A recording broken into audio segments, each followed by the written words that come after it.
You're listening to XVGM Radio.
Welcome to XVGM Radio, where the bits keep coming. I'm Justin. And I'm Mike. And this is episode 99, Musical History of Natsume, Part 1. Ooh, of part many. One of many. Of question mark? Yeah.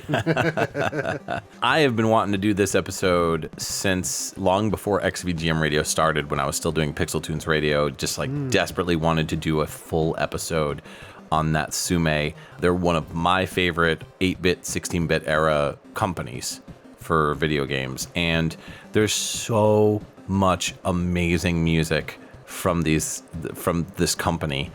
And I was always really confused in terms of like the company's history directly, just because I knew that it was messy, and I knew that there were like weird things happening in terms of the name, but I didn't know the specifics behind it. So I feel like I'm not the only one that feels that way. And I feel like there's a lot of people out there that could, stand to learn a little bit of information about this company, because why not? Like, they've got great music, they've got great games. Let's talk about it. Let's kind of dive into it. So that's kind of the purpose of this first episode, is to break down the first 8 or 9 years of Natsume.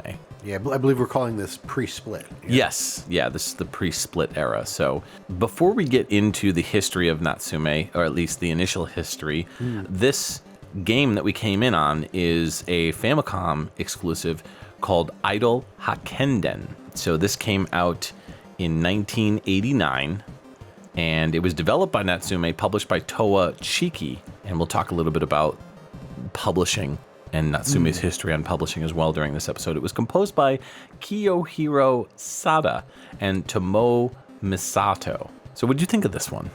Really catchy. I definitely had not heard this one before, so this was a treat. But yeah, it's one of those tunes that kind of gets stuck in your head. I feel like we're going to get to the end of this episode, and it's still going to be... Yeah.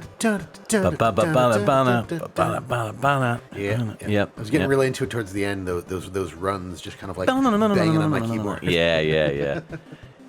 So this game is a adventure game, and it was the second game that Natsume ever created. The first of which was a PC 88 or a 98 game, and it was not good. It has one of the worst soundtracks like I've heard on the PC 98, which is crazy to say, but like I found it and listened to it and was like, ugh, this just sounds like bleeps and bloops. It's not even like coherent. It's just a mess. But this really surprised me with how good it was for being that early for a company. Yeah. So the game itself is a like pop idol game where you're playing as this girl, Erica, and it takes place during the Zaibatsu Tycoon era, basically when Japan's industrial era was going on. This tycoon named Tomiko knows that they're going to die soon, so they want to nominate an heir to their business. So they leave it up to 3 of their granddaughters, one of which is Chizuka, the other is Reika, and the third, who's the youngest, is Erica. And Erica, her plan is she's going to become a idol, and that's how she's going to, like, win the contest. I don't know. It's all in Japanese, so, you know, not really much that we can say about this one. Kind of a visual novel, right? Yeah, kind of like adventure style. Pick and choose your choices and whatnot, that sort of thing. So, but there's lyrics in the song that are created, and they're not sung or anything. They're like lyrics that scroll on the screen like karaoke style. Cool. Yeah, it's pretty neat. If you speak Japanese, I'm sure it's great. I don't know if there's a translation for this. I didn't look it up, but it seems pretty cool. It's very Japanese, though. It's like very centric to the Japanese, you know, culture. But I mean, the whole idol thing is very, very Japanese. I mean, we kind of have something similar in America, but not to the level that it happens in Japan. No, like, they are not allowed to do a lot of things that should be in a normal person's life because there are certain expectations placed upon them. Yeah, which for sure is unfortunate. I really dig the bounce of this track. It's like a rock bounce.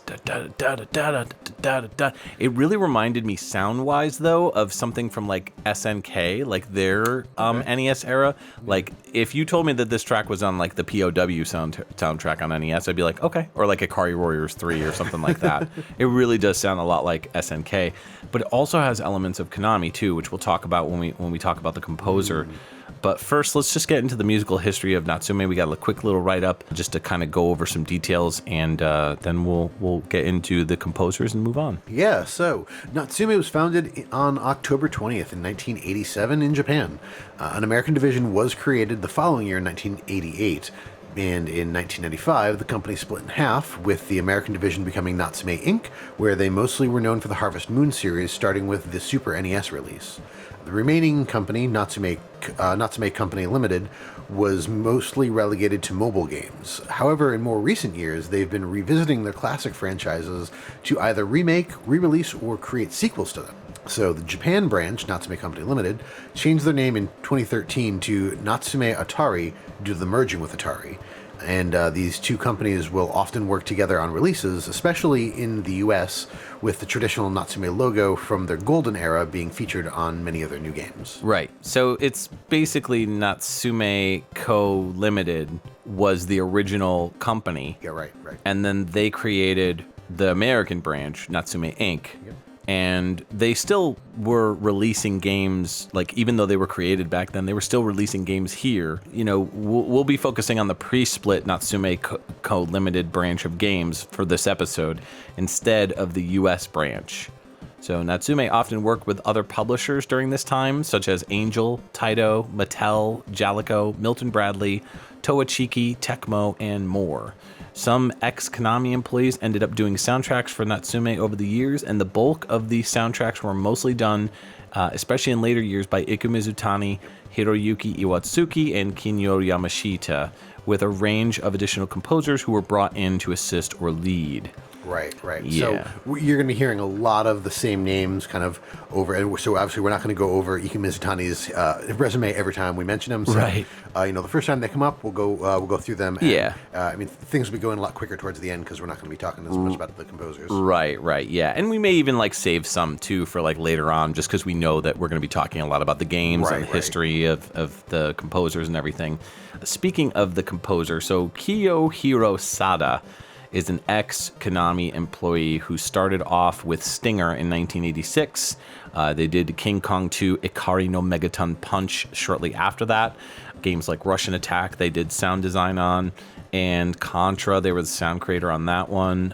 Bayou Billy. After that, they worked on a bunch of games that we're going to be talking about throughout this episode. But to kind of jump way forward, Brigadine, The Legend of Forcina in 1998. So we're going to kind of jump over their Natsume stuff. Right.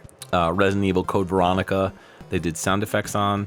They did sound drivers on the Oracle games for The Legend of Zelda. So Oracle Ages and Seasons. And they worked on the Summon Night series. Their latest game, they were the supervisor on Metal Max Xeno in 2018. So they're still in the business today, still doing stuff, which is really cool. What I suspect, because Iko Mizutani was also an ex-Konami employee as well. So I'm thinking, and this is just speculation, but I'm wondering if Kiyohiro Sada brought Iko Mizutani into the company, because he started shortly after that, within a couple years, and then possibly also maybe Iko Mizutani also brought Kinyo Yamashita on too. But by that point, I think she was more like freelance, possibly. I'm not sure.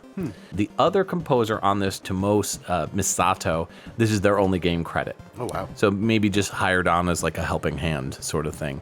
I don't know. That's about it. It's a kind of interesting history behind the composers and the games that we're going to get into on this episode, and I'm really excited to get into your first pick. We are going chronological, so there is not going to be like Justin and me, and then Justin and me. There may be like Justin plays 2 tracks, then I play 2 tracks, but that's just because of how we pick things. Yeah, just we pick the games and the tracks, and then we just put them in chronological order. Right. So what are you starting us off with? Oh, right. So I'm going to start off with a game called Dungeon Magic: Sword of the Elements. This came out on the NES in 1989, and the track is going to be track 8.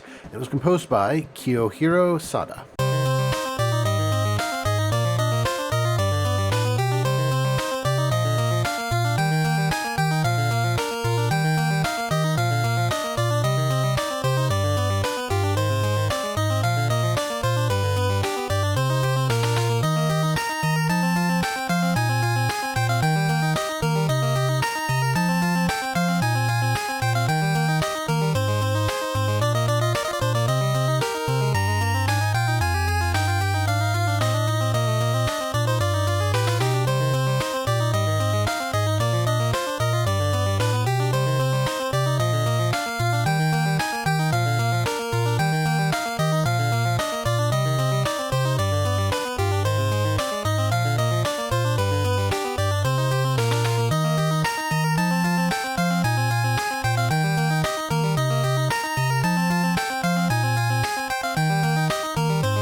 Welcome back. That was track 8 from Dungeon Magic: Sword of the Elements, the 1989 NES game composed by Kiyohiro Sada. Yeah, it's got a nice little classical bounce to it. Yeah.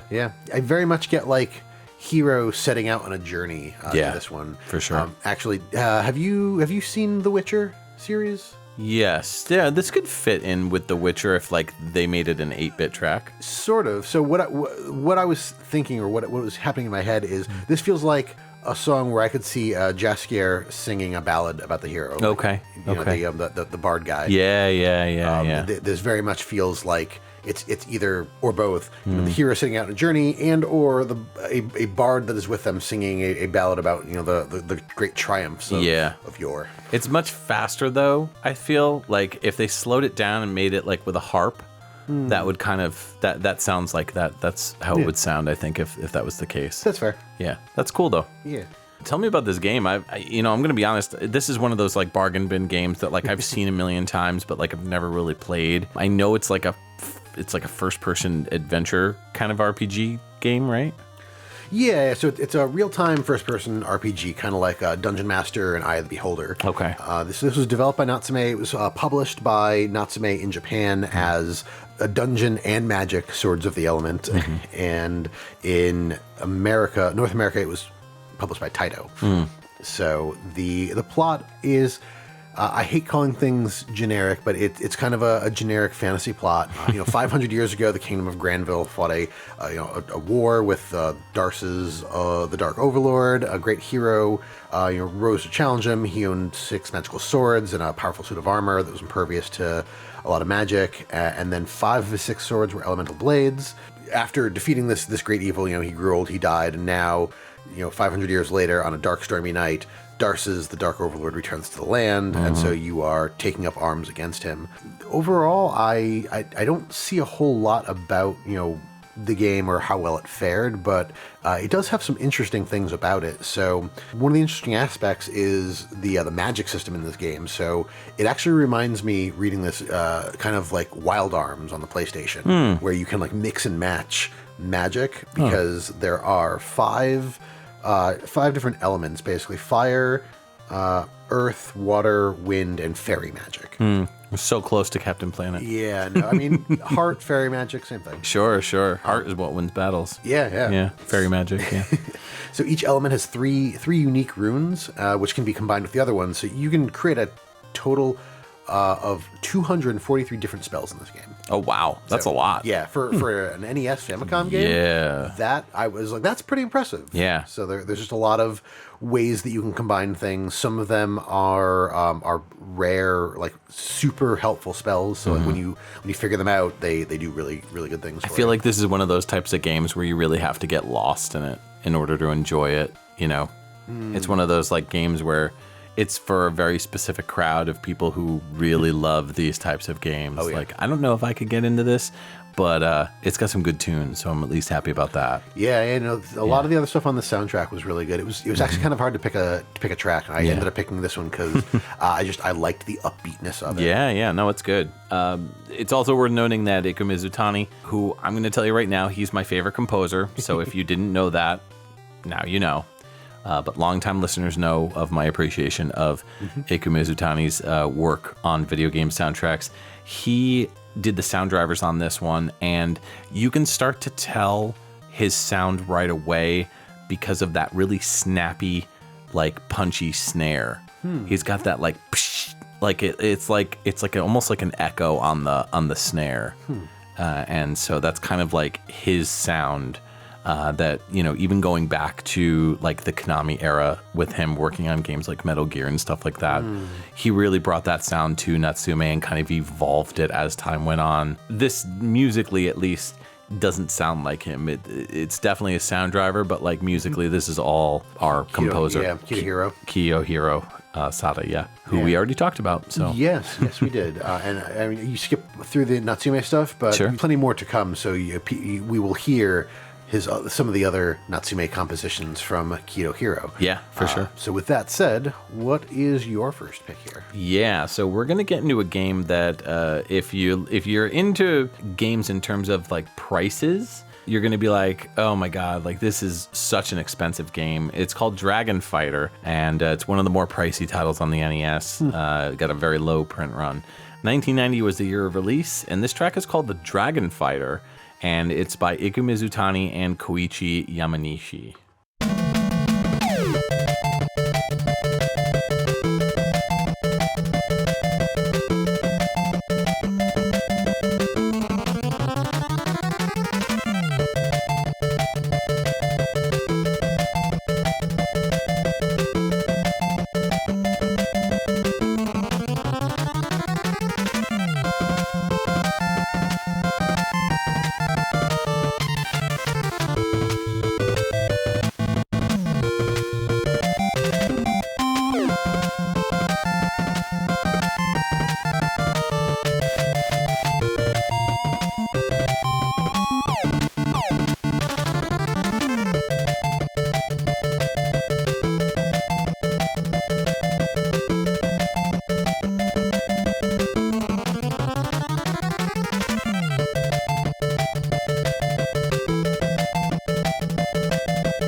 Hey, welcome back from that amazing track. That was Dragon Fighter on the NES. Came out in 1990. Track was called The Dragon Fighter, and that was by Iku Mizutani and Koichi Yamanishi. Also known as the Dragon Fighters.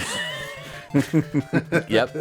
And the NES's code name before it came out, the Dragon Fighter. The year 1990, you're the Dragon Fighter.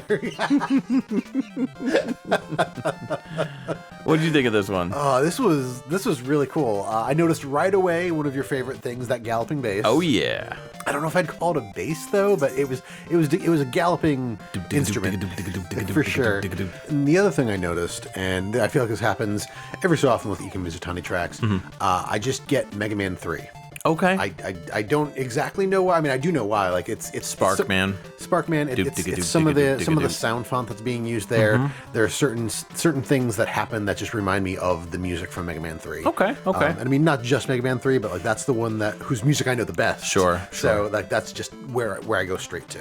Yeah, I mean, galloping bass is of course a big part of that. Songs like Sparkman's theme, you know, is straight up could be an Iku Mizutani banger. I mean, it's possible. You know, Hiroyuki Iwatsuki also uses a lot of that, and Koichi Yamanishi also does too. So I feel like that those three are the ones that you're going to hear throughout this episode. That if you hear galloping bass, it's from them. Fair. Yeah. But yeah, no, I really dug this one. I feel like we're starting out strong, and I mean, I know it's going to continue to go that way. I'm curious now. I'm curious as to the arc of this episode. Yeah. As far as the music goes, it's going to be nothing but bangers. Dragon Fighter is a game, aside from its very high price tag, it is actually, worth checking out. It's a 2D side-scrolling action, like Japanese action game. The game stars a character who's like, they call him the Fighter, but he's, just like a barbarian style, like knight kind of guy. He can turn into a dragon. So he can be the Dragon Fighter. So he's not a fighter of dragons. He's a dragon that is a fighter. He is the Dragon Fighter. Well, I guess he also fights dragons. He does. Okay. Yeah. He's a fighter who's a dragon that fights dragons. Yes. You walk around and you it's jumping, slashing action. Typical of this era. But then you can charge your sword up to use like projectiles. You can get this specific power up that allows you to transform into a dragon that flies. So if you've ever played Ninja Crusaders, when you get the sword power up and you hold down the button, it's similar to that in that style where like you can fly around as a dragon, but transforming into the dragon, you're restricted by a meter. So you can only stay as a dragon for so long until you turn back into a human. So there's 6 different levels. There's cave level, snow levels, water, like an industrial level, which is weird because this is like a very medieval kind of game, and a haunted castle level. Ooh. But the very last level you fight only as a dragon, and you can shoot like unlimited. Like it's not, you're not restricted by the same problems that you had before. Oh, that's cool. Yeah, pretty neat. So Iku Mizutani specifically is labeled as the sound manager for this.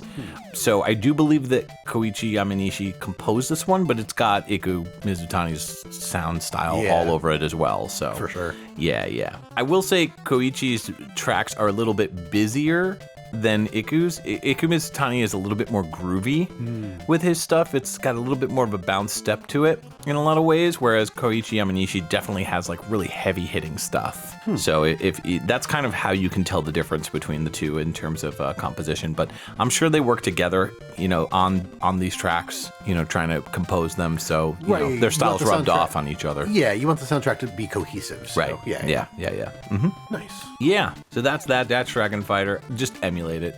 Hopefully we'll see. Limited Run has been re-releasing a bunch of Natsume games. They did Shadow of the Ninja, Tailgater, and a few others. Didn't they do some of the Ninja Warriors? They did, but that was a remake. So that goes to the stuff that we were talking about earlier, where like Natsume has been joining forces with the American branch to re-release these games, like remake their old, really for popular more modern systems. Right. Which I mean, Ninja Warriors in and of itself is a title, anyways. So Natsume was basically brought on to develop that game, but we'll get into that at a later time. So hopefully this one gets re-released through other means so that we can play it so it's not just like locked onto the NES, because I don't even think it's available. Like, it never came out for the Virtual Console. It only came out on NES, and then that was it. The publisher is Sofel, who was called Software Engineering Laboratory. And yeah, they're just like this computer company that like released, a handful of random games, like Casino Kid and Wall Street Kid, Casino Kid 2. Basically, after 1993, they were gone. So, short-lived, and that's kind of it. Now we're moving over to the Game Boy for your pick. Yeah, so we're staying in the year of 1990. We're moving from the NES to the Game Boy. The game is called Amazing Penguin. Nothing to do with Club Penguin. Nope. Don't mix it up. Nope. The track that we're going to hear is called Ending, and it was also composed by Iku Mizutani and Koichi Yamanishi.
Welcome back. That was Amazing Penguin from 1990 on the Game Boy, ending with the track that we just heard, and it was composed by Iku Mizutani and Koichi Yamanishi.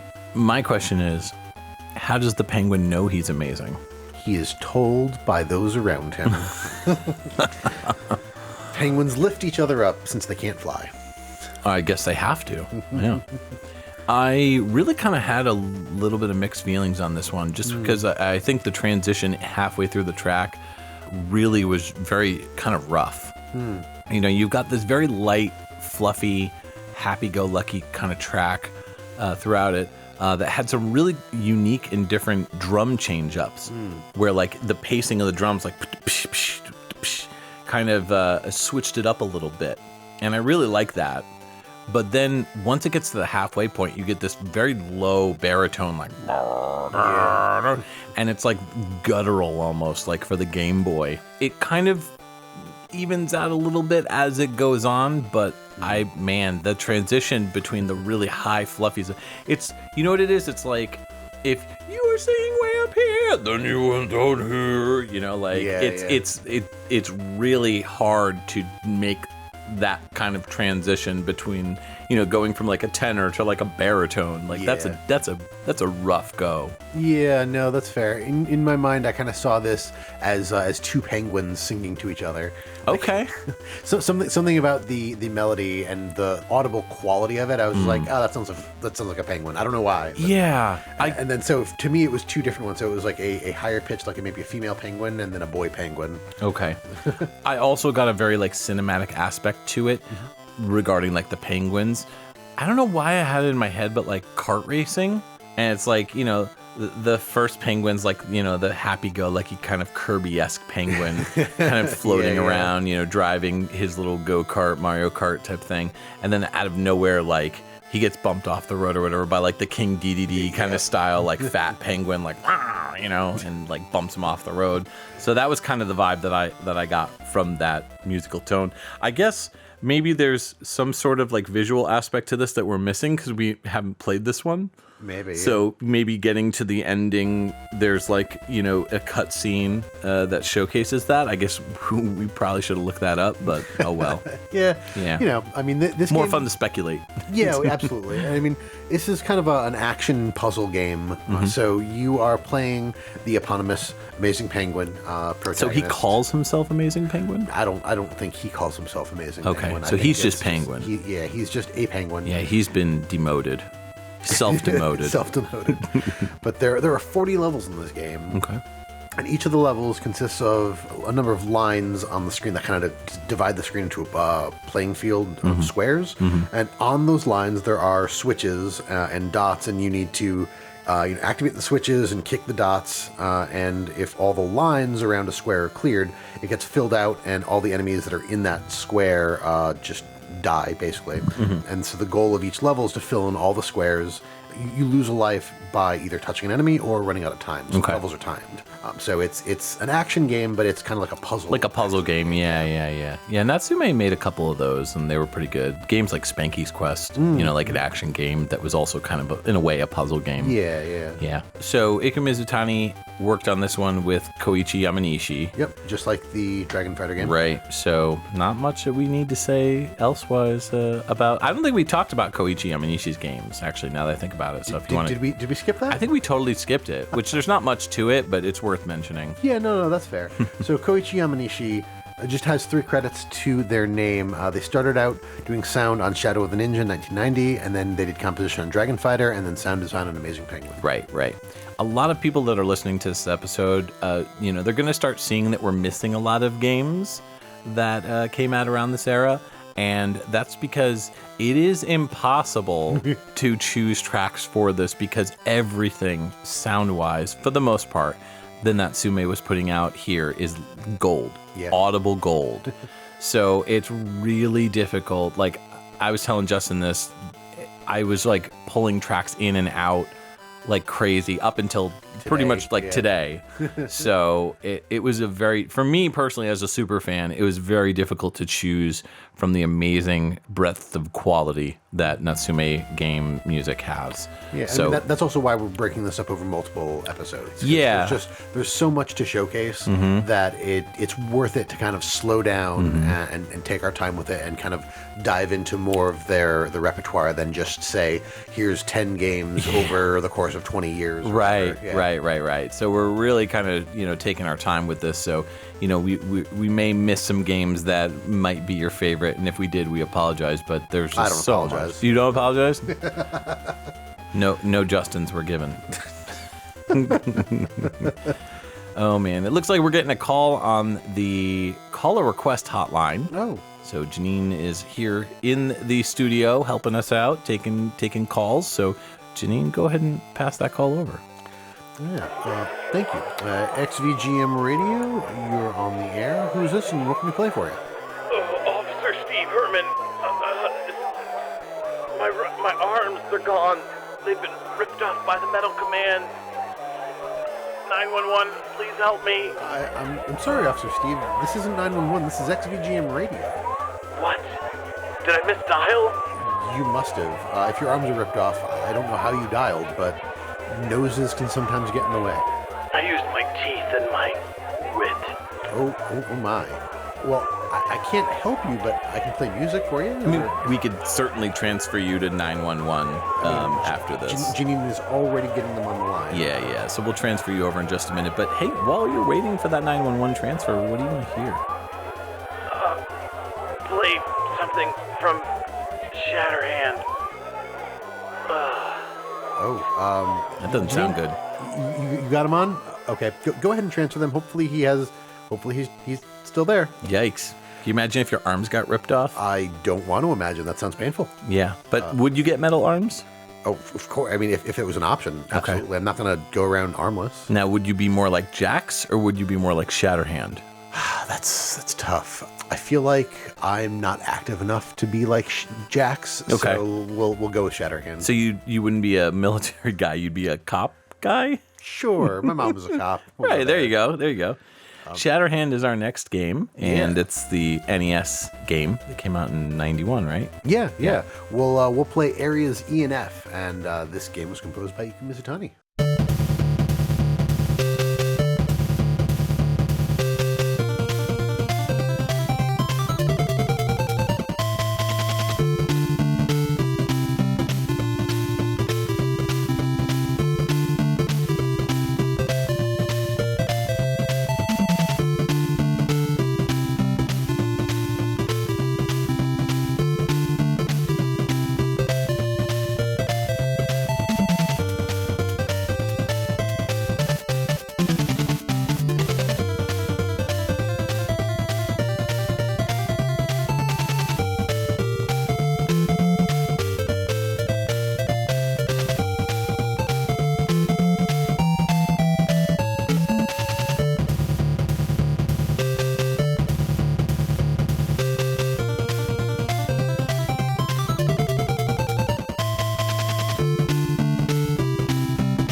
You're listening to XVGM Radio. Hey, you are back to our musical history of Natsume, part 1 of more.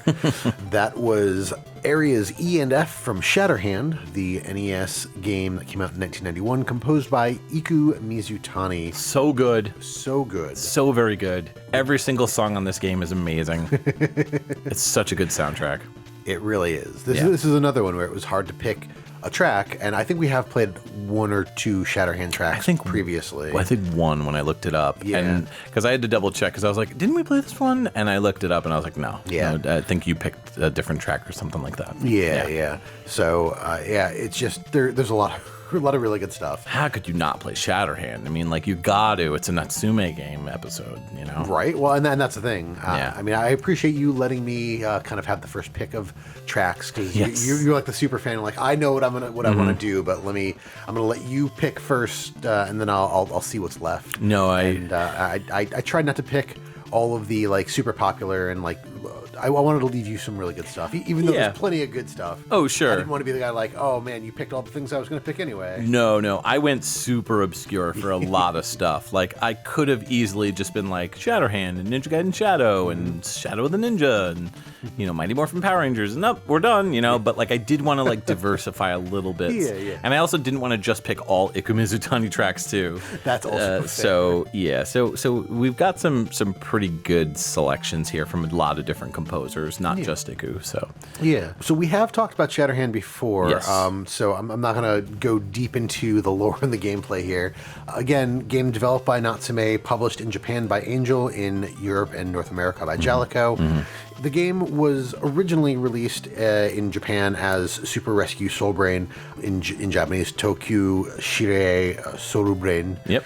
And it was a Sentai game, so they reskinned it, localized it, I guess, for American and Western audiences. They extremed it up. They 90s extremed it Yes. up. Right in the beginning of the 90s extreme phase. I mean, even the box art is so 90s. Oh, yeah. It's a picture of a guy punching and shattering his hand. Shirtless guy in front of... Huh? Oh, no, yeah, no, a sleeveless shirt guy. Sleeveless, yes. Punching the screen with his fingers getting, some of the skin off his fingers getting, show that he's got metal arms. Yeah, he's got metal hands. At least. Metal hands, yeah. No, he's got cybernetic arms.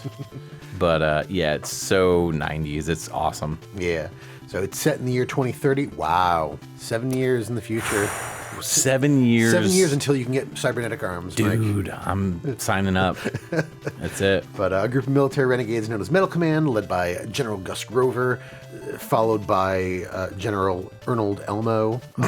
What? Grover. Oh. Sesame Street. General Super Grover. There you go. Yeah. They're seeking to conquer the world, building an army of cyborg soldiers. So Steve Herman, who wasn't that the guy just called? Hey, he's a young police officer from the Bronx. Yeah. How's it going? He gets his arms torn off, and As one does. Yeah, similar. Yeah. You get cybernetic arms developed by the Law and Order Regulatory Division, known as Lord. To replace the ones that he lost. So Herman accepts the offer, becomes an agent codenamed Shatterhand, who is now tasked with the mission to defeat Metal Command. Yeah, it's pretty epic. It's such a good action game. You get these power-ups that you find, and if you collect, I think it's either 2 or 3, I think it's 3 of them, depending on which one you get. I think they're like based on like Sigma, Delta, like those type of symbols, if I recall. And what you end up doing is if you line up the various different letters you get, oh no, they're Greek letters, like A and B or whatever. I guess it's their version of A and B, not. Yeah. So anyways. Oh, I get Yeah, it's not like you get a little robot helper buddy, and depending on which lineup you choose, like if you go ABA, you'll get one type. You'll get ABB, you'll get one type. You'll get BAA, you'll get another type. That and so on and so that's forth. A sheep, right? Yeah. That's your sheep, buddy. So some pretty cool attacks that you can do with them. Some are kind of dumpy, but others are like really helpful. If the robot gets hit too much, then they disappear, and then you're just back to your regular like fists. But the combat's very like Batman on NES. Nice. You can grab like chain link fences in the background to like jump across stuff, like grab onto them and then like kind of hop, gently, or just like hop across, like, or kind of like Mario World. I was just gonna say, are there squares in the fence that you can bang on and it spins the fence around? Yeah. Or whatever that sound effect is. Yeah. So there's 7 stages in the game, all different types, mostly like factory, and you get like a forest stage and weird like alien type stages and stuff like that. So all the robots are named Bot, like Yobobot, Laserbot, Swordbot, etc. So there is one stage that is totally different in the Japanese version of the game. It's a carnival level, but they changed it to a submarine level in Shatterhand. Fair. And that has its own unique song in Tokyo Shirei Soul Brain. So if you're interested in checking that out, definitely go check that out, because it's a really good song too. I think that's Area C. Yeah. Mm-hmm. But yeah, have you played this one? Honestly, no. You should definitely play it. It's one of the best games on the NES. Like straight up. It's so good. If you like action games on the NES, it's well worth checking out. Like emulate it, buy it, whatever you need to do to play it. Just like play it. It's so good. We already talked about Iku Mizutani. Hiroyuki Iwatsuki did sound effects on this one. Oh, okay. So he's labeled, if you look it up on like Wiki, he's labeled as sound or composer, but he didn't compose it. From what I understand, it was composed by only Iku Mizutani, and Hiroyuki Iwatsuki did like sound effects or sound driver support maybe. So because a lot of the songs, man, this one was straight up an Iku Mizutani jam for real. I love how chunky some of the riffs get in this. They're very like low end. If you listen to stuff like Shadow of the Ninja too, they do a lot of that as far as like the sound goes. Yeah, there was a lot of, especially in the beginning, there's a lot of really cool syncopation going on, which is something I don't really feel that we've heard thus far in the musical history that we're listening to. So, like, it really kind of stood out to me. It was like, oh, they're syncopating the notes and getting some kind of like offbeat stuff, which is great. And then, last time I said, oh, hey, Iku Mizutani, and it makes me think of Mega Man 3. This one, I got, not the entire song, but I got bits and pieces of, like, Contra. Okay. Like, I guess I can see that. Especially with, like, the snare sound that they have and some of the synth sounds. There were very, like, pockets of Contra in there. Yeah. Pockets of Contra. I mean, that makes sense because he's an ex-Konami composer, so that totally fits. But I gotta say, I really like the drums in this. It's almost like a jazz vibe. And there's other parts of the song, too, that are also very jazzy. So, yeah, it's great. It's an awesome song, great soundtrack, great game. Go play it. So what do you got? I got another Iku Mizutani jam for you. Yeah, but this one is from a very little-known Natsume game called Toucan Club. Or maybe it's Toucan Club, I'm not sure. It's Toukon. Toucan. Yeah. So this came out in the Famicom in 1992. It's exclusive to that console, and it's Doll Masquerade's theme.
All right, that was Toucan Club, the Famicom exclusive that came out in 1992 by Iku Mizutani, and that was Doll Masquerade's theme.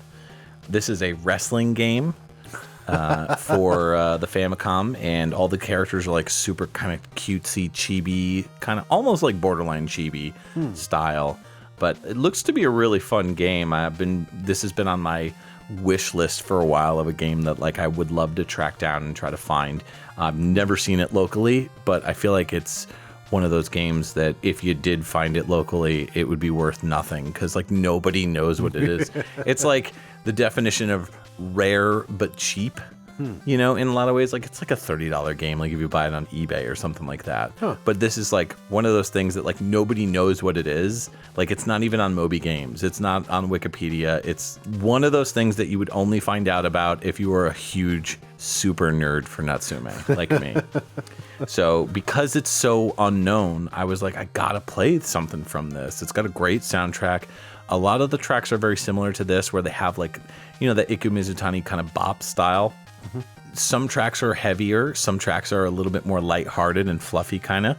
So it's a cool soundtrack. Yeah, this one definitely felt like it was one of the more lighthearted ones. Yeah. I just got a sense of like fun from this, like we are having fun together. Yeah. Type of a thing.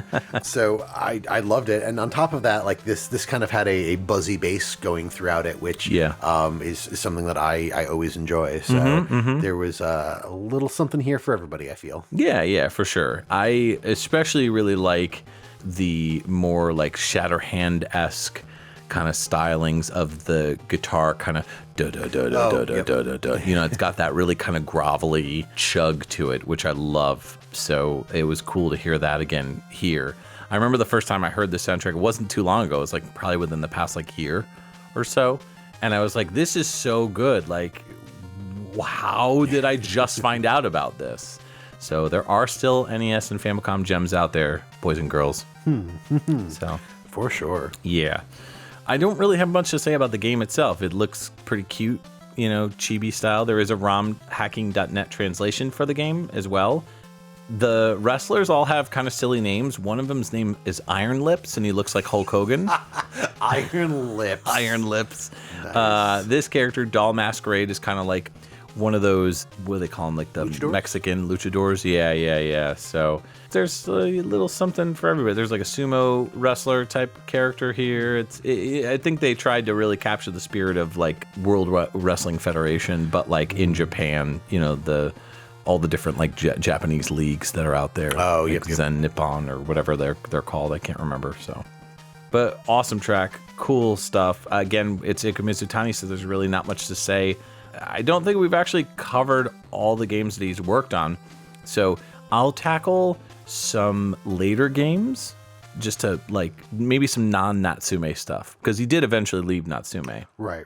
So we'll go back to Curling DS on the Nintendo DS, which was developed by Givo Entertainment.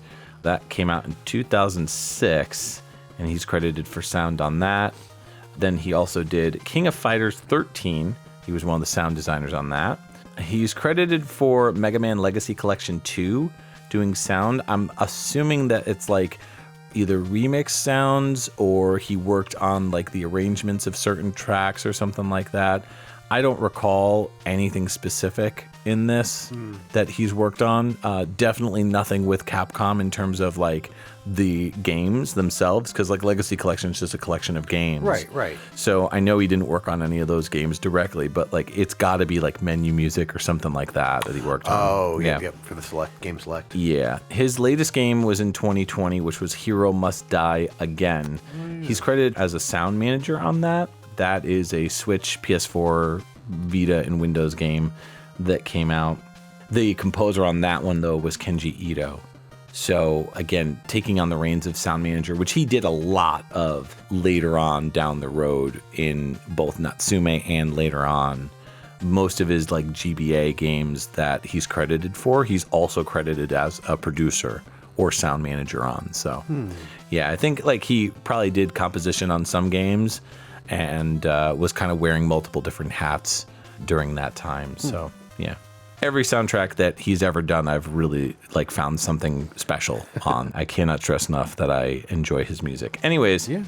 let's move into my next pick, because I'm next after this one. We're going in chronological order, staying in 1992, and we're moving to the NES. So this did come out, I believe, as well, maybe on the Famicom. I can't remember, but Power Blade 2 is the name of the game. This is Stage 4, and it's by Kinyo Yamashita.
For almost 30 years, we've provided you with state-of-the-art retro weaponry, and now we need your help.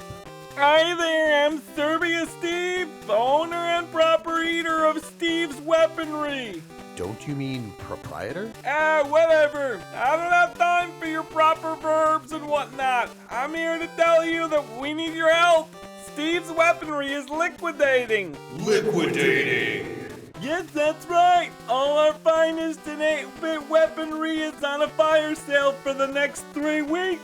I don't really get how they call it liquidating if it's a fire sale, but never the rest. It's all gotta go. Shatterhands, ninja blades, dragon daggers, the ability to turn into a dragon, silver boomerangs, it's all up for grabs for the lowest prices in decades. Do you have an enemy you need evacuated? Did you mean evaporated? Listen, I don't know who you are, but we're doing a commercial here. I'm the announce. You know what? Never mind. Come down to Serbia Steve's and help improve your retro weapon inventory today. Fire sale not actually selling fire. Apple, orange, and banana pay not accepted. Minors, please bring adults to reluctantly help you purchase. No Maho, no Boshi are accepted as payment. Children under 56, get your parents' permission before entering. No CODs from Utah. What he said!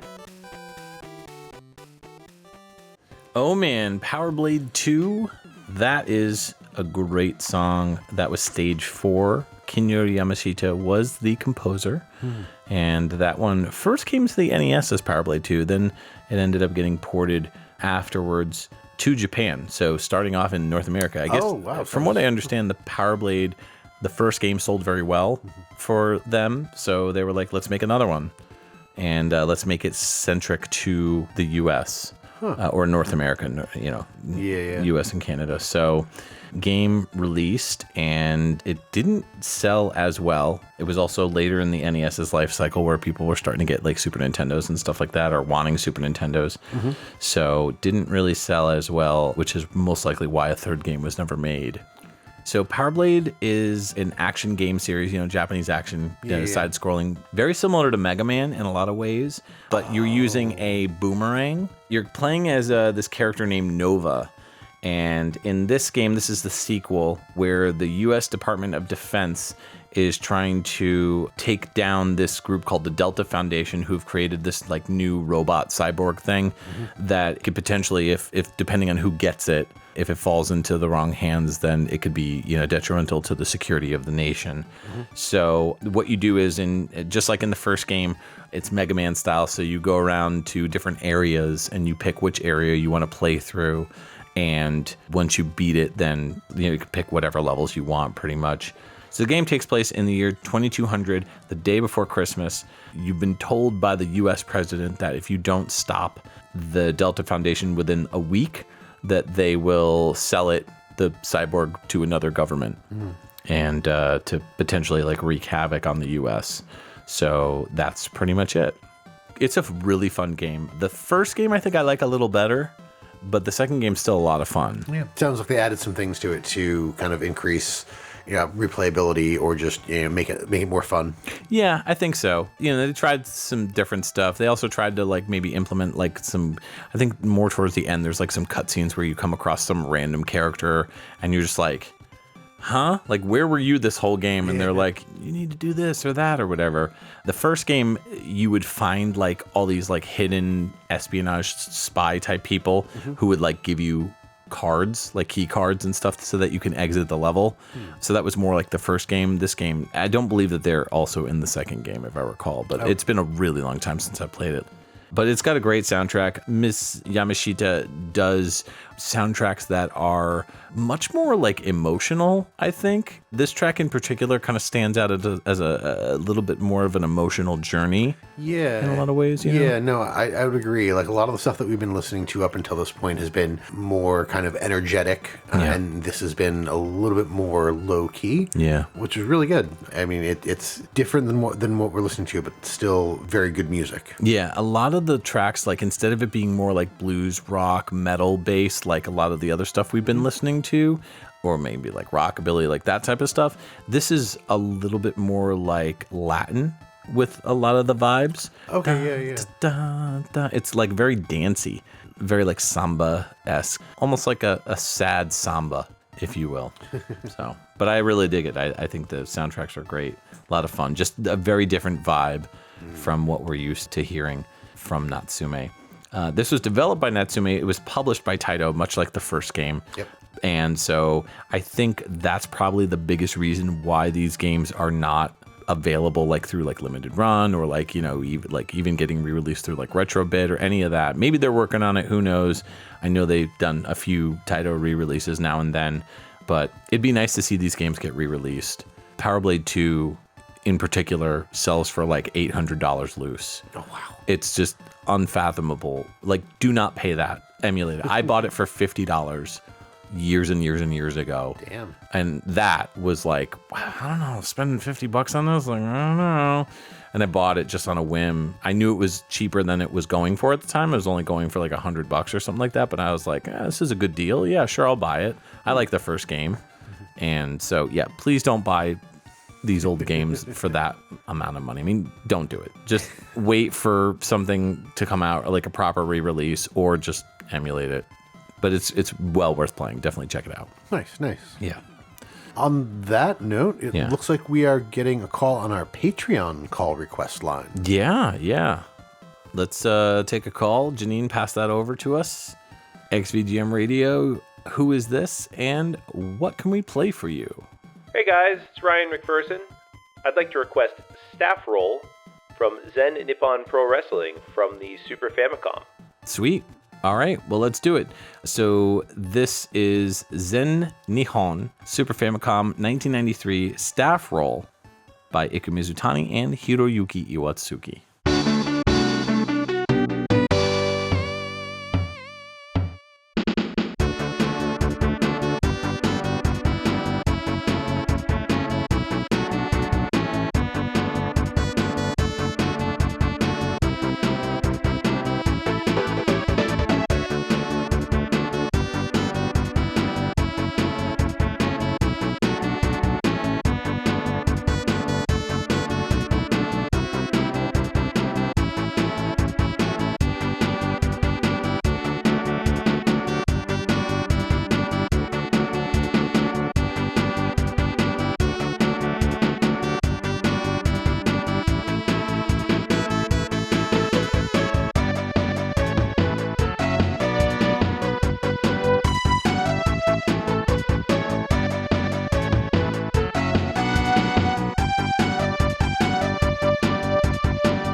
Welcome back. That was Ryan McPherson's request for Zen Nihon Pro Wrestling, the Super Famicom game from 1993. Staff Roll is what we just heard.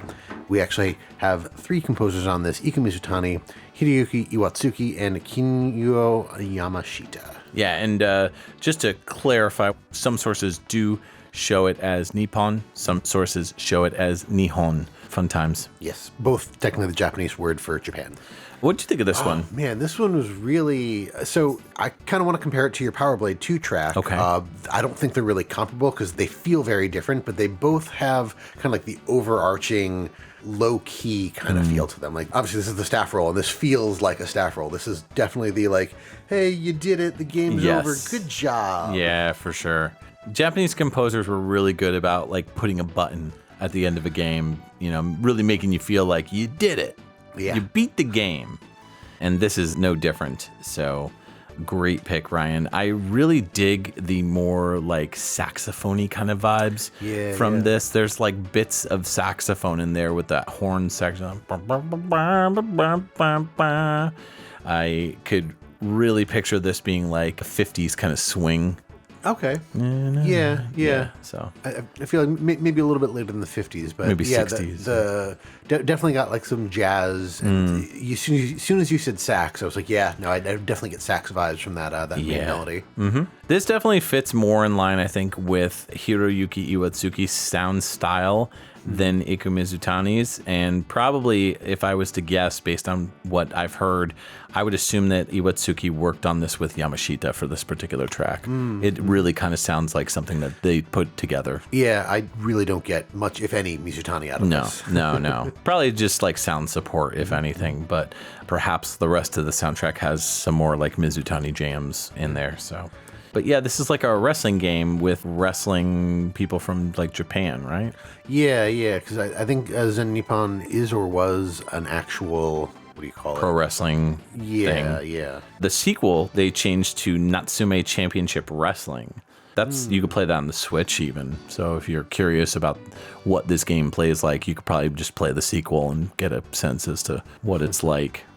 So we kind of touched on Ikumizutani already, so we'll talk about Hiroyuki Iwatsuki, I guess, and Kinyo Yamashita. So Hiroyuki Iwatsuki is a composer that started out in Natsume with Tailgater on 1991, mostly doing sound effects for games like that. He did the sound effects for Spanky's Quest. I believe that was the Game Boy version that he did. He's also labeled as composer of it too, and Ikumizutani is labeled as sound manager for that one. Ninja Gaiden Shadow he worked on after that. And then he did a couple like Famicom games like Shojin Sentai Jetman and Chaos World. He worked very closely with Ikumizutani and Kinyo Yamashita. Like those were the main composers that he worked on throughout the 90s. But we'll talk a little bit about some of the later games that he did. But just to touch on some stuff that we might not be talking about. Wild Guns, Ghost Sweeper Makame, Jorishi wa Nice Body, which we've actually played tracks from before. Yep. He did a bunch of the Power Ranger stuff, and we actually just talked about him on a recent episode that we did of the show where we played for the Super Famicom exclusive stuff. Oh, yes. And we played that awesome Versus song from Gundam Wing Endless Duel. Yes. Yeah. He also later on worked on some of the games that Mizutani was doing for Game Boy and Game Boy Advance. So stuff like Road to WrestleMania X8, Gundam Battle Assault 2. He continued working for Natsumi for a long time. 2008 is, I believe, one of the last games that he worked on with Natsume called Omega 5, which was an Xbox 360 like live arcade game. Really cool, like shoot 'em up type game. And then after that, he ended up working on some games like Half Minute Hero. He did some of the music on that. Then he ended up coming back to Natsume when they became Natsume Atari and started working on games like Wild Guns Reloaded, Ninja Saviors, which was Ninja Warriors, but remade. Then he ended up doing a game called Euden Chronicle Rising in 2022. So he is still working on games to this very day, which is awesome. Wow. Kinyo Yamashita started out in 1986 doing the music for Castlevania.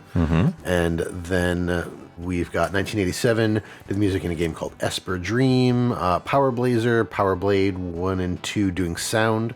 Music composition in this game, obviously, Ghost Super Makame, Jorishi wa Nice Body, as you mentioned earlier. Mighty Morphin Power Rangers, Mega Man X3 in 1995. They did music composition for. Then we'll jump on up to 2003 with Metabots, Metabee, and Metabots Infinity. And their last credit is actually the Metabots All right. So thank you for the request, Ryan. Let's move into our next game. This is going to be my pick. It's from a very obscure PC Engine CD game. So we're actually leaving the Nintendo era and moving on to, at least for just a bit, the PC Engine CD. This came out in 1993. And this game is called Juntai Monogatari 3 Saver Angels. And this track is called Battle Scene, and in parentheses, it's Charlotte. And this is only Iku Mizutani on this one.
All right, thanks for joining us back on our musical history of Natsume Part 1.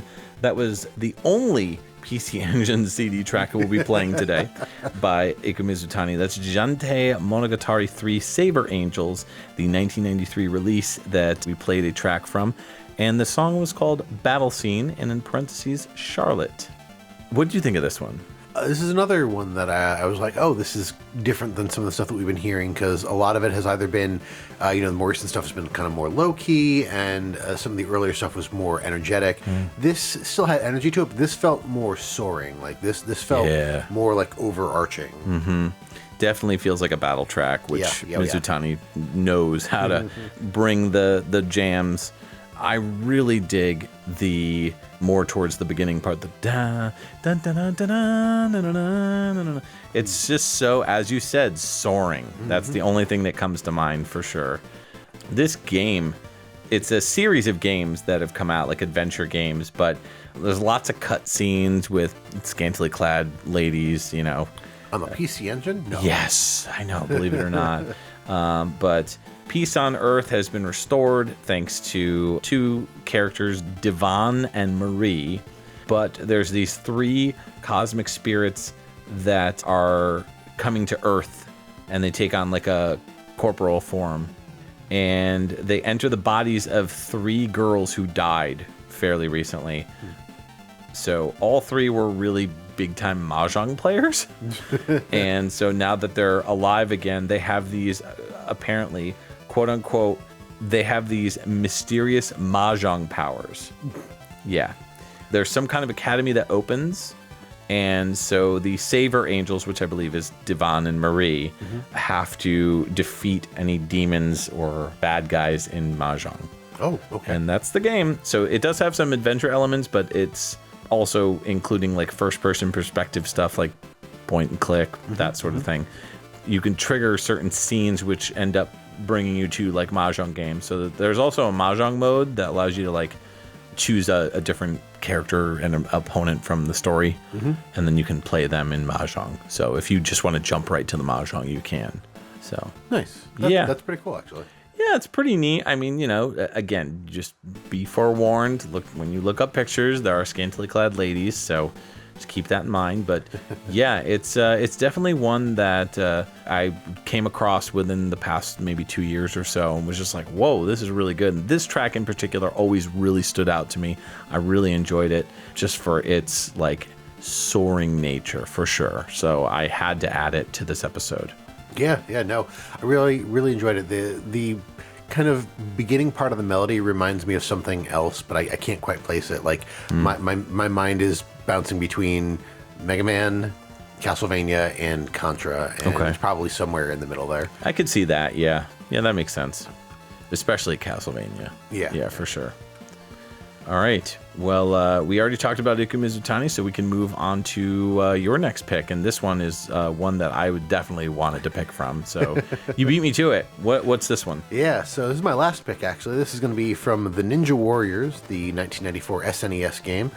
The track is Best Room. There you go. I got it. This is the Best Room. Yep. Can't beat it. You can't. Don't even try. Don't bother. And it's composed by Hiroyuki Iwatsuki and N. Tate.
Okay, you're back. That was Best Room from 1994's The Ninja Warriors on the SNES, and the composers on that were Hiroyuki Iwatsuki and N. Tate, or N. Tate. I'm unsure. There's not a whole lot of information to lead me one way or the other. Yeah.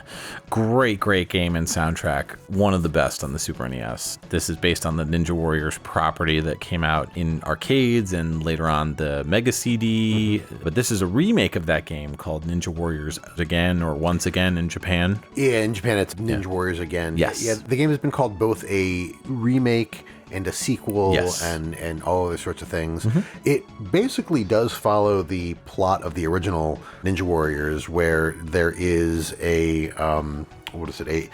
president or a leader named Banglar the Tyrant, who commands an army of brainwashed human soldiers, and he's opposed by a rebel army led by a guy named Mulk, because that was the plot in the original one, except in the original, Mulk created 2 robot ninjas named Kunoichi and Ninja. In this one, there are 3 ninja androids, each with different attributes and unique set of moves, including jumps, dashes, throws, and other attacks. Yeah, they really tried to make it more dynamic and different character design-wise. The Kunoichi was like the blonde-haired kind of sexy character, and then you've got Ninja, who was, I think, the big one. He was like a big hulking kind of character, really heavy hitting. And then there was another guy who was like very fast and speedy. Kamatachi, that's his name. Yeah. Yeah, and he's like kind of more fast and more agile. His arms like spin wildly, like when he attacks. On his arms. Yeah. He looks really cool too. So it's such a good game. The remake that came out, which I'm sure we'll talk about in the future installment of this series for Natsume, really improved on the game. Like, that is the definitive version of the game. They really changed things up combat-wise, and the game is like one of the best beat-em-ups I've ever played. The remake? Yeah, the remake. I mean, this game's good too, and it's got a lot of really unique, cool things about it.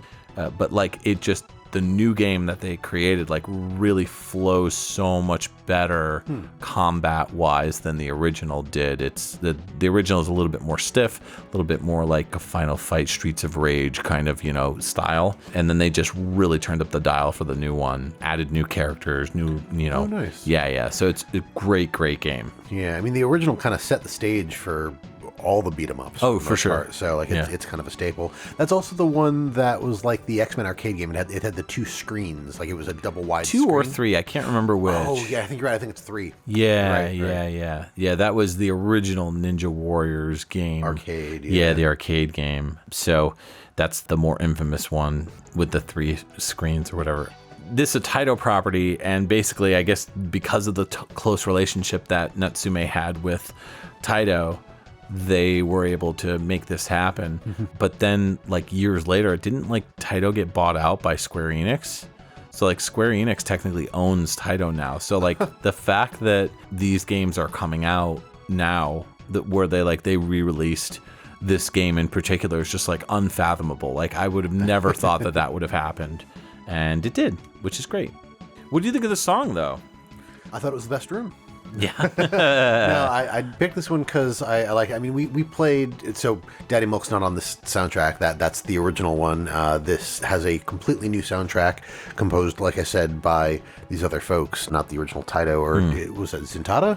Yeah. Zuntata. So, but yeah, no, I get kind of a moving feeling from this, from this track. Like, you are on the way through, like, a warehouse or a street or whatever it is. Like, this is a moving from point A to point B, and taking out anybody that gets in your way type of song. Yeah. It has a very like cinematic movie, like 80s movie vibe to it. I was just gonna say, like, it reminds me of like RoboCop. Like, it's got like that 80s synthy kind of It's got a good beat to it. Really keeps the energy flowing. Yeah, I dig it. It's not my favorite track, but it's definitely a great track in this game. I mean, you really can't go wrong with this soundtrack. No. I'm sure it was really tough for you to pick, because you're going through all the tracks and you're like, they're all so good. And then your head just exploded. So, yeah. And there's a lot of them, too. Much like the robots when they die. Yeah. Their heads explode. Yeah. So Hiroyuki Iwatsuki, we've talked about a bunch, and N. Tate, this is their only credit. Yep. This game. So Yeah. Just sound design. Yeah, this was Hiroyuki's baby. Oh, absolutely. Yeah, for sure. Yeah. Very different sound-wise than Ninja Warriors on arcade, I would say. Just way more like Japanese action game music kind of style, whereas Zuntata we did a whole episode on Zuntata, so you can really get a sense as to their music and their style. So what's cool about the Once Again version that came out on the Switch and PS4 and all that is you can unlock the original Ninja Warrior soundtrack to play while you play the game. So you can hear Daddy Mulk and all those tracks from Ninja Warriors, which is pretty dope. That is cool. Yeah, it's great. All right, we're going to close this one out with a game that how could we skip this one? It's such a great track. This is from Mighty Morphin Power Rangers, the Super NES game. It came out in 1994. And this is one of the last games that Natsume Co Limited worked on before Natsume split from them. So they continued working on games and releasing them in conjunction with the Natsume brand. But this was like one of the final games that came out where they were one company, basically. Right. So this track's called City, and it's by Kinyo Yamashita and Iku Mizutani.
Oh man, welcome back to XVGM Radio. That was Mighty Morphin Power Rangers, the Super NES game that came out in 1994. That track was called City, and it's by Kinyo Yamashita and Iku Mizutani. It's the first stage song from that game. Oh man, so good. Yeah, the opening with those toms was actually really, really nice. And I like the hard, overdriven guitar balanced with the synth strings. Man, that background really struggled to pop through. I mean, if you're listening on headphones even, it's just like, please pay attention to me. I'm in the background, and I'm here, I swear. But those guitars, I'm all about those guitars. Yeah. You know, those overdriven. They're not quite Capcom guitar. They don't have that kind of tinny Capcom sound that I love personally. I know I said it's tinny, but I do really like it. But it's got such a good tone to it, the guitar. But that melody, and just, it's so good. It is. It is. It's like eating a really good Pop-Tart. Okay. At night, like late at night, you know, it's just so good. That and an ice cold glass of milk. Okay. Yummy. Anyways, we've spoken about the composers, and this game is basically a action beat 'em up type game. It's got 7 stages. You play as the Power Rangers, the first version of the Power Rangers that came out here in the U.S. and North America. Was this made as a Power Rangers game, or was this reskinned? Yes. No, okay. it was not. It was actually made as a Power Rangers game. Yep. The opening music is great because it adds in the sound of the PCM samples. Go Power Rangers. Yeah. Except it goes go Power Ranger. It like cuts short, so it's kind of funny. Yeah. You can play as one of the 5 standard Rangers, so red, yellow, blue, pink, and black. No Green Ranger, which is the biggest downfall of this game. Why? I don't know. It was pre. No, they got developed in tangent with one another. Sega handled the Sega Genesis version, which was a fighting game, and did have the Green Ranger in it. Oh, okay. The Super NES game came out in '94. It came out here first, then it came out in Japan. The Genesis version came out in same year, same month, and everything. So the games were developed in tangent by 2 different development companies. Okay. Yeah, Nova handled the Genesis version, and then there was also a Game Boy version that came out. But every single version of this game, aside from the Genesis version and maybe the Game Gear version, had no Green Ranger. Yeah, it was Sega exclusive. Oh, wow. Yeah, maybe they signed some kind of deal. That's such a bummer. Yeah. I've always wanted to play this game with the Green Ranger. Always, because he's my favorite. Yeah, I'd have to take a look. Over the years, I've looked into it. There's some really amazing Power Rangers fan games out there that do use like the Natsume games as their basis, and they're really cool. So definitely check those out. Nice. Yeah. Okay, so that covers our first dive into Natsume's musical history. We hope you guys enjoyed it. Stay tuned for an eventual part 2 sometime later this year, where we'll be covering the post-separation games that were developed still by Natsume Co. Limited, as well as like some of the stuff from Natsume Inc. as well. What was your favorite track, Justin? Because now is the time when we pick our favorite tracks, and this is going to be near impossible for me. Seriously. I mean, I liked the Shatterhand track I played. I liked the Ninja Warriors track I played. I liked Ryan's request. That staff roll was actually really fun. Yeah, that was good. But I think I'm probably going to go with your Dragon Fighter track. That one, I hadn't heard it, and I really enjoyed what came out of there. Yeah. This is really tough. Man. Just one. You know what? I'm going to go with the Gentei Monogatari 3 Saver Angels track. Yeah. I really like that track. It brings something different sound-wise to the Natsume style, and I think Mizutani delivers on it as well. But, man, I think nostalgia-wise, Power Rangers would have gotten my pick. Fair. Yeah. That or your Ninja Warriors pick, because all 3 are great. But, I mean, every song we played was amazing, so good stuff all around. Agree. Yeah. So, we'd like to take a moment to thank our Patreon patrons, without whom this show's continued improvement would be impossible.